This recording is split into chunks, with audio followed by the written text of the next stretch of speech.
আসসালামু আলাইকুম। KGN goat farm YouTube চ্যানেলে আপনাদেরকে স্বাগত জানাচ্ছি। আজকে একটা খুবই গুরুত্বপূর্ণ কেস আপনাদেরকে দেখাচ্ছি, যেটা প্রায় সময় আমাদের যে প্রেগনেন্ট গোটগুলো থাকে বা যে সমস্ত ছাগলগুলো বাচ্চা দেওয়ার মুখে থাকে, তাদের অনেক সময় এই সমস্যাটা হয় বা এই রোগটা হয়। তো এর যে সমস্যাটি হয়েছিল, এটি একটি প্রেগনেন্ট ফিমেল ছিল আমাদের ফার্মে। মোটামুটি বাচ্চা দেওয়ার সময় হয়ে গেছিল, কিন্তু বাচ্চা প্রসব করতে পারছিল না। এটাকে বলা হচ্ছে ডিফিকাল্টি ইন বার্থ, যেটাকে বিজ্ঞানের ভাষায় এই রোগটির নাম হচ্ছে ডিস্টোকিয়া। ডিস্টোকিয়া মানে হচ্ছে ডিফিকাল্টি ইন বার্থ, মানে প্রসবের যে প্রসব করবে সেইখানে সমস্যা হচ্ছে, মানে বাচ্চাটাকে সে বের করতে পারছে না, কিন্তু সময় হয়ে গেছে। একটা ছাগল 150 দিনের মাথায় বাচ্চা দেয়, কিন্তু সময় যখন পেরিয়ে যাচ্ছে সে বাচ্চা প্রসব করতে পারছে না। তার পাশাপাশি মানে একটা ছাগল অসুস্থ থাকলে যেরকম মুখ থেকে গগানির আওয়াজ বের করে, সেরকম বসে বসে কিন্তু আওয়াজ বের করতেছিল। তার সাথে সাথে এর জ্বর ছিল 104 105 এরকম জ্বর আসছিল কন্টিনিউ। আমরা একে কি করেছি, আগে অ্যান্টিবায়োটিকের কোর্স কমপ্লিট করিয়েছি, কারণ পেটের মধ্যে যখন বাচ্চা তার পজিশন যখন ঘুরে যায় বা টর্জন হয়ে যায়, তখন সে কিন্তু বাচ্চাকে প্রসব করতে পারে না। এরকম অবস্থায় তার যে ফিটাসটা থাকে সেটা গর্ভাশয়ের ভিতরে কিন্তু মারা যায়, যার কারণে এ প্রসব করতে পারে না। যদি বেঁচে থাকে তাহলে কিন্তু যে কোনো কারণে বেরিয়ে যাবে, আর যদি মারা যায় সে কিন্তু সেই মরা বাচ্চাটার মুভমেন্ট থাকে না বলে সে কিন্তু আর বাইরে বের করতে পারে না। এরকম অবস্থায় একে আমরা কি করেছি, অ্যান্টিবায়োটিকের কোর্স কমপ্লিট করেছি। তারপরে কি করেছি, এর জ্বরকে বা এর যে বডি টেম্পারেচার সেটাকে নর্মাল অবস্থায় নিয়ে এসেছি। তারপরে একে আমরা যখন শেষে ব্লাড ভেঙেছে, তারপরে আমরা একে হরমোনাল থেরাপি ইঞ্জেকশন এপিডোসিন, ইউটেরাসের বা সার্ভেক্সের মুখকে খোলার জন্য আমরা এখানে ইঞ্জেকশন এপিডোসিনের ব্যবহার করেছি। আর প্রসবটা যাতে ভালোভাবে হয়ে যায় তার জন্য আমরা এখানে বার্থ হরমোন বা অক্সিটোসিন হরমোনের ব্যবহার করেছি। তো দুটো ইঞ্জেকশনের নাম মনে রাখুন। একটা হচ্ছে এপিডোসিন, বাচ্চা যখন প্রসব হবে আপনি বুঝতে পেরেছেন জল ভেঙে দিয়েছে বা ব্লাড এসে গেছে, তখন সেই মুহূর্তে সার্ভেক্সের মুখকে খোলার জন্য এপিডোসিন, আর বাচ্চা প্রসব ভালোভাবে হওয়ার জন্য অক্সিটোসিন। এই দুটো হরমোনাল ইঞ্জেকশন আপনার ফার্মে অবশ্যই রাখবেন। এগুলো হচ্ছে অতি আবশ্যক প্রয়োজনীয় মেডিসিন। একটা হচ্ছে হিউম্যানে পাবেন অক্সিটোসিন, আর এপিডোসিনটা হচ্ছে আপনি ভেটেনারি মেডিসিনে পাবেন। 30 ml-এরও পাওয়া যায়, 100 ml-এরও পাওয়া যায়। তো এর বাচ্চা আমরা বের করে নিয়েছি। তো এইরকম কেসে এপিডোসিন অক্সিটোসিন ব্যবহার করার পরে আপনাকে গ্লাভস পরে হাত ঢুকিয়ে কিন্তু বাচ্চার যে পজিশন সেই পজিশনকে ঠিক করে তারপরে তাকে বার করতে হয়। তো একটি ফিটাসও থাকতে পারে, দুটি ফিটাসও থাকতে পারে, তিনটি ফিটাসও থাকতে পারে, মানে একটি বাচ্চা, দুটি বাচ্চা, তিনটি বাচ্চাও থাকতে পারে। সেই হিসাবে আপনাকে ভালো করে চেক করতে হবে।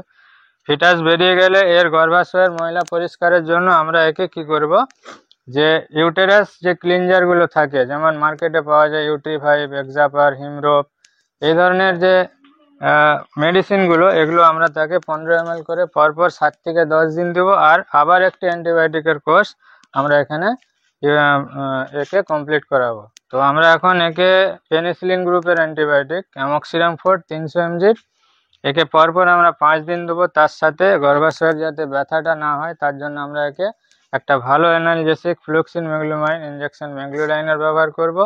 তার পাশাপাশি আমরা এখানে কর্টিকোস্টেরয়েড হরমোন ডেক্সামেথাসোন অথবা আইসোফ্লুপিরাডন যে কোনো একটা ইঞ্জেকশন। আর এর যাতে খাবার দাবারটা স্বাভাবিক হয়ে যায়, রুমেন যাতে ভালোভাবে মুভমেন্ট হয়, তার জন্য একে আমরা বায়োবুস্ট ট্যাবলেট হাফ করে দিনে 2 বার, আর হচ্ছে আপনার ইঞ্জেকশন টোনোফসফন অথবা রুমেরিক, মেটাবলিক প্রবলেমের জন্য ইঞ্জেকশন টোনোফসফন অথবা রুমেরিক। এটা আমরা টোনোফসফন দিলে 2 ml দেবো, রুমেরিক দিলে 3 ml দেবো। এটা দিনে একবার করে পরপর 3 দিন দিতে হবে। ছাগলটা সুস্থ স্বাভাবিক অবস্থায় ফিরে চলে আসবে। আর গর্ভাশয়ের সবসময় পরিষ্কার পরিচ্ছন্ন রাখবেন, এখানে স্প্রে করবেন। এই সমস্ত জায়গাগুলোতে মাছি বসে ডিম পাড়বে, যত ময়লা থাকবে মাছি বসে ডিম পাড়বে, এখানে পোকা হয়ে যাবে, ন্যাসটা ফুটো হয়ে সেখানে পোকা হয়ে যাবে, এগুলো একটু লক্ষ্য রাখবেন। আর যে এর ওলানটা আছে, ওলানে এখন তো কোলেস্ট্রম থাকবেই বা গাবড়া দুধ থাকবে। এই যে দেখতে পাচ্ছেন এই পজিশনগুলো শক্ত হয়ে যায়, তখন ম্যাস্টাইটিস হয়ে যায়। তো ব্যাকটেরিয়াল ইনফেকশন কারণে ম্যাস্টাইটিস হয়। এই যে দেখতে পাচ্ছেন এর দুধটাকে পুরো দুয়ে নিতে হবে। বার্মে যদি বাচ্চা থাকে তাকেও খাওয়াতে পারেন, অতিরিক্ত খাওয়ানো যাবে না। তো দেখতে পাচ্ছেন দুধ নর্মাল আসছে মানে এর ম্যাস্টাইটিস হয়নি। এটা লক্ষ্য রাখবেন, ওলানের যদি এই সমস্ত যে আডারগুলো থাকে, আডারের মধ্যে ইনফেকশন হলে তাকে আমরা ম্যাস্টাইটিস বলছি। তো ম্যাস্টাইটিস যাতে না হয় এগুলো পরিষ্কার পরিচ্ছন্ন করে, ভালো করে পটাশ জল দিয়ে পরিষ্কার পরিচ্ছন্ন করে ওলানের সমস্ত দুধটাকে বের করে নেবেন। বের করে দিলে মোটামুটি এ ম্যাস্টাইটিস থেকে অনেকটা রক্ষা পেয়ে যাবে। আর এ প্রথম যখন হিটে আসবে একটা হিট মিস করাবেন, তারপরের হিটে একে আবার প্রেগনেন্ট করাবেন। তো যে ফিটাসটা বেরিয়েছে, ফিটাসটা আমরা আপনাদেরকে দেখাচ্ছি। দেখুন এই যে এই ফিটাসটা ওর পেটের মধ্যে ছিল, একদম কমপ্লিট ফিটাস, 150 দিনের ফিটাস। দেখুন এর বাচ্চাটা পাঁঠা বাচ্চা হয়েছে, খুবই বড় বাচ্চা, যার কারণে ডেলিভারি করতে একটু অসুবিধা হয়েছিল। দেখতে পাচ্ছেন এই যে মুখটা পুরো দেবে গেছিল।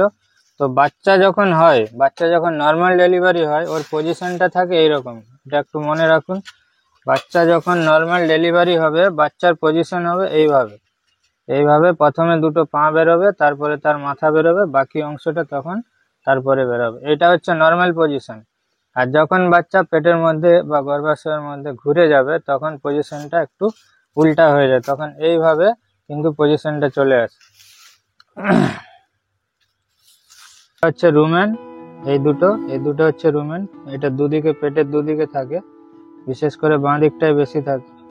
আর তার সাথে সাথে আছে দেখুন এই যে এটা হচ্ছে রেটিকুলাম, এই যে ফুলে যাচ্ছে এটা হচ্ছে রেটিকুলাম।